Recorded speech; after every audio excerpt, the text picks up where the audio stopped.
The sexual reproductive organ of a plant is the flower. So here we see that the flower is the sexual reproductive organ of the plant. It could be unisexual or bisexual. So even within the flowers, there are differences. We have a unisexual flower and then a bisexual flower. Uni means one, bi means two. So one sexual, two sexual. A unisexual flower is a flower that possesses either the male reproductive organ, which is called the stamen, or the female reproductive organ, which is called the carpel or the pistil. But it does not contain both. It does not have both. Okay?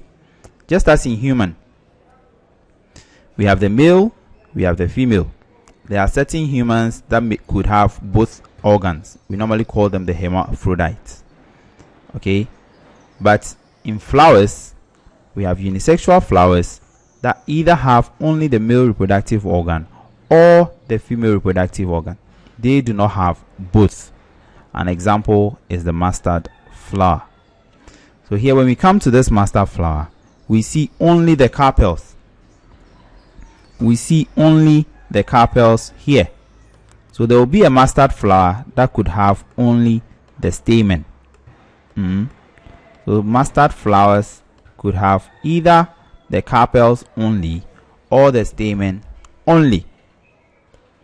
When we talk of a bisexual flower, as I stated earlier, they have both the male and female reproductive organs. The male reproductive organ is the stamen, then the female reproductive organ is the carpel. Sometimes you may hear the word carpel, or at other times you may hear the word pistil. They both refer to the same thing. So a bisexual flower is a flower that possesses both the stamen and carpel in the same flower. Example is this hibiscus. So here we have our carpel down here. We also see these thin yellowish structures. That is the stamen. The carpel is the pointed end, the thick pointed end of this long tube.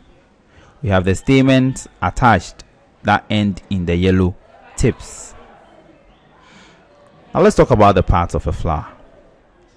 When we take the parts of a flower, we have the colorful part called the petals.